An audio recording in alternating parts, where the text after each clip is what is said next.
পুজোর আগে শহরে ফের মেঘের ঘনাঘটা। আবারও দক্ষিণবঙ্গে কোথাও কোথাও বৃষ্টির পূর্বাভাস জানিয়েছে আলিপুর আবহাওয়া দপ্তর। হাওয়া অফিসের তরফ থেকে জানানো হয়েছে বঙ্গোপসাগরে নিম্নচাপ অঞ্চল সক্রিয় হচ্ছে, যার ফলে একাধিক জেলায় বজ্রবিদ্যুৎ সহ ঝড় বৃষ্টি হতে পারে বলে জানিয়েছে আবহাওয়া দপ্তর। এছাড়াও ইতিমধ্যেই একাধিক জেলায় সতর্কতা জারি করেছে হাওয়া অফিস। আরও কয়েকটা দিন পর পুজো, তবুও যেন উৎসবের মরশুমে বৃষ্টি পেছন ছাড়ছে না। ক্ষণে ক্ষণে ভোল বদলাচ্ছে আবহাওয়া। হাওয়া অফিসের তরফ থেকে জানানো হয়েছে আজ ফের বৃষ্টি হবে দক্ষিণবঙ্গের জেলাগুলিতে, তবে ভারী বৃষ্টি না হলেও একাধিক জেলায় হালকা থেকে মাঝারি বৃষ্টি হবে। পাশাপাশি ঝড়ের সতর্কতাও রয়েছে। শুক্রবার থেকেই দক্ষিণবঙ্গের প্রায় সব জেলাতেই বিক্ষিপ্ত বৃষ্টি নামতে পারে।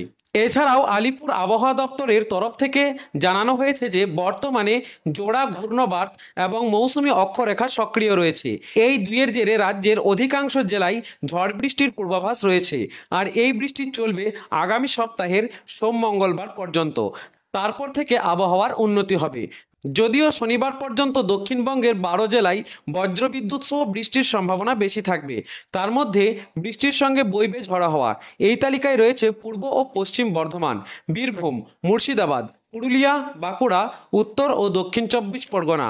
বাকি জেলাগুলিতেও বজ্রবিদ্যুৎ সহ হালকা বৃষ্টি হতে পারে। দক্ষিণবঙ্গের পাশাপাশি উত্তরবঙ্গে শনিবার বিক্ষিপ্তভাবে বৃষ্টিপাত হওয়ার সম্ভাবনা রয়েছে।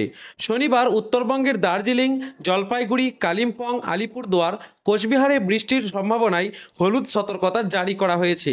বৃষ্টির পাশাপাশি ঘন্টায় 30 থেকে 40 কিলোমিটার বেগে দমকা হাওয়া বইতে পারে। দমকা হাওয়ার পাশাপাশি ভারী বৃষ্টি হতে পারে জলপাইগুড়ি, কালিম্পং এবং আলিপুরদুয়ারে। এছাড়াও উত্তরবঙ্গের জেলাগুলিতেও আগামী সপ্তাহে বিক্ষিপ্ত ভারী বৃষ্টি চলতে পারে।